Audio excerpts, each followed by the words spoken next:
मैं अमित कुमार सोलंकी। और आज हम देखते हैं थोड़ा सा ये Indian renewable energy development agency यानी कि एडा। अब आप इसमें जरा फोकस करिएगा कि कई सारे लोगों का इसमें दिख रहा था कि पिछले नवंबर को जब इसका आईपीओ आया था, ये इसमें चेक करिएगा, तब ये शेयर का प्राइस जो था 62 रुपये 75 पैसे के आसपास इसमें दिखा रहा है स्क्रीन पे। और अब देखिएगा कि इसमें 1-1.5 महीने से क्या स्थिति चल रही है। पहले तो भाई ये अपर सर्किट लगा इसके ऊपर, 62 रुपए का शेयर आपका पहुंचा करीबन जाके 200 रुपए के आसपास तक पहुंचा। और अब ये लोअर सर्किट पे लोअर सर्किट लग रहे हैं इसके, ये 6 फरवरी से। तो इसमें ये देखिएगा क्या स्थिति में चल रहा है ये, ठीक है ना, कि थोड़ा सा फिर ऊपर चला गया ये। देखिए 14 फरवरी के बाद में थोड़ा ऊपर गया, कुछ दिन ऊपर रहा, फिर ये अभी वापस से आना नीचे चालू हो गया। तो इसमें दिक्कत क्या है क्या नहीं है, अब इसमें थोड़ा सा आज इसका टेक्निकल एनालिसिस देखते हैं। क्योंकि चार्ट देख के तो एकदम से ये नहीं मालूम पड़ेगा ना कि कंपनी चलती हुई दिख रही है। अभी आप देखोगे ये वाला प्राइस ये ऊपर क्यों जा रहा तो ले लिया, ऐसा नहीं है। उसका टेक्निकली सॉलिड होना चाहिए ना, फाइनेंशियली सॉलिड होना चाहिए, तब कंपनी का देखो। और आज मैं आपको दिखाता हूँ इसमें कोई नीचे की ओर आइए। मार्केट कैप इसका कितना है, 42,843 करोड़ का है, बहुत बढ़िया। लेकिन इसका ना एक सबसे बड़ी चीज क्या है, ड्रॉबैक, जब से मोदी जी ने वो डिक्लेयर किया है ना कि हर घर के लिए उन्होंने सोलर सिस्टम का बोला हुआ है कि सोलर सिस्टम लगाए जाएंगे और जिससे कि बिजली की बचत होगी और सोलर एनर्जी को प्रोत्साहन दिया जाएगा। तो कंपनियां क्या करती हैं, जब भी कोई बूम आता है ना, अगर आईटी सेक्टर का बूम आ गया तो कंपनियां अपने नाम के आगे .com लगा लेते हैं, आईपी लगा लेते हैं, ठीक है ना।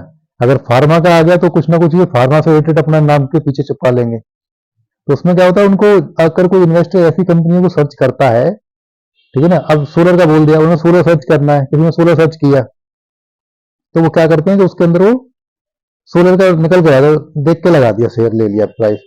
अब उनको बहुत से जो नॉर्मल इन्वेस्टर होते हैं जिनको ज्यादा जानकारी नहीं है, डाटा सर्च नहीं कर पा रहे हैं, अब इसमें देखिए क्या लिखा हुआ है यहाँ पे, ये फाइनेंशियल सर्विसेज कंपनी, तो ये फाइनेंशियल सर्विसेज दे रही है, ठीक है ना, यानी बैंकिंग सर्विस का काम कर रही है।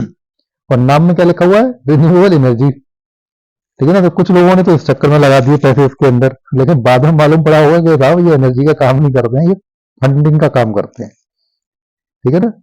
एक तो इसका रीजन ये भी हो सकता है। और दूसरे बात इसमें देखिए, ईपीएस इनका 1.29 है, कोई ज्यादा नहीं है ये। डिविडेंड 0%, डिविडेंड आप दे ही नहीं रहे हो अपने शेयर होल्डर को, क्या फायदा फिर, है ना।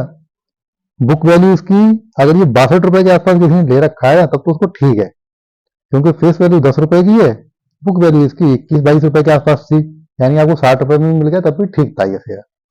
दिक्कत कहाँ है इसके अंदर, दिक्कत है इसकी ये डेट टू इक्विटी रेशियो में। ये दिख रहा है ना आपको, ये 8.01 का, इसका मतलब है इनके पास में दुनिया भर का कर्जा है, ठीक है ना।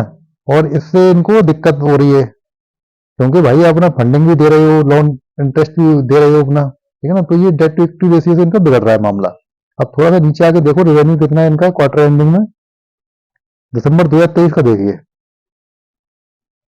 इनका है 1253 करोड़ रुपए का, ठीक है।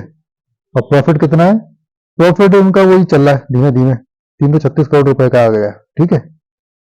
एक तो ये चीज है इसके अंदर। और देखिए नीचे शेयर होल्डिंग पैटर्न देखिए, प्रमोटर के पास में पूरी पूरी 75% होल्डिंग करके बैठे हुए हैं, रिटेलर के पास कम है, 18% के आसपास है, बाकी सब ये म्यूचुअल फंड ये सब लोग इसमें लेके बैठे हुए हैं। तो कंपनी का फाइनेंशियल में यही है इसका रीजन, कि यहां से इसका प्रॉफिट बुकिंग हो रहा है, ठीक है। और दूसरी बात, इसका डेट टू इक्विटी रेशियो आपको दिख रहा है ना, ये बहुत ज्यादा हाई है इसका। तो डेट टू इक्विटी रेशियो जिन कंपनी का हाई होता है उसका मतलब ये होता है कि अपना ये जो मार्केट से इन्होंने लोन लिया हुआ है ना, उस लोन का पैसे का यूज ज्यादा कर रहे हैं ये। अब अपने प्रॉफिट का ये बड़ा हिस्सा जो भी कमाएंगे वो ये इसमें ब्याज में देंगे। अब चूंकि फाइनेंशियल सेक्टर की कंपनी है तो इस पर डिपॉजिट इन्होंने कहीं से ले रखा होगा या कुछ भी है, या कहीं से लोन पे पैसा लिया होगा, ठीक है ना, और बैंकों से, तो उनको ब्याज दे रहे होंगे ये, तो मोटा खर्चा इनका इसमें हो रहा है, इसीलिए इनका ये डिविडेंड डिक्लेयर नहीं कर रहे हैं ज्यादा, और ना इनका ईपीएस निकल के आ रहा है ये, ठीक है। तो ये इसका रीजन है बस, और इसमें कोई बहुत ज्यादा वो चिंता की विषय की बात नहीं है। वॉल्यूम भी इसका ठीक है, 15 करोड़ 45 लाख शेयर्स का वॉल्यूम है इसका। लेकिन जिन लोगों का ये लग रहा है ना कि ऊपर जाएगा, लेकिन ये फाइनेंशियल सेक्टर की कंपनीज हैं, और फाइनेंशियल सेक्टर की जो कंपनी होती है, बैंकिंग सेवाएं जो दे रही हैं, वो कुछ हद तक डिपेंड करती हैं आरबीआई के जो रेपो रेट डिसाइड होते हैं उसके ऊपर। क्योंकि बैंक जब तक महंगा लोन नहीं देंगे ना, तब तक बैंकों को बहुत अच्छा वो नहीं मिलेगा, कि बैंकों को बहुत अच्छा प्रॉफिट नहीं जनरेट होता है। भाई आप कोई सामान बेच रहे हो अपना, कोई मैन्युफैक्चरर है, तो उसको प्राइस कब अच्छा मिलेगा, जब वो उसको महंगे प्राइस पे बेचेगा। ऐसे ही बैंक है, बैंक अगर महंगा लोन बेचेंगी तभी तो उनको कुछ मिलेगा आगे चल के, पैसा कमाएंगे वो अपना, इनकम कमाएंगे। अगर लोन ही महंगा नहीं देंगे तो कैसे चलेगा। अभी ब्याज का रेट स्टेबल है, तो आप ये मान के चलिएगा कि बैंकिंग सेक्टर अभी थोड़ा सा स्टेबल रहेगा। बैंक थोड़ी सी स्टेबल रहेंगी, बहुत ज्यादा ऊपर नहीं भागेंगे। तो फ्रेंड्स, आज के लिए इतना ही। ये आपका एडा का थोड़ा सा मैंने बनाया हुआ है, इसको आप देखिएगा अपना। Thank you.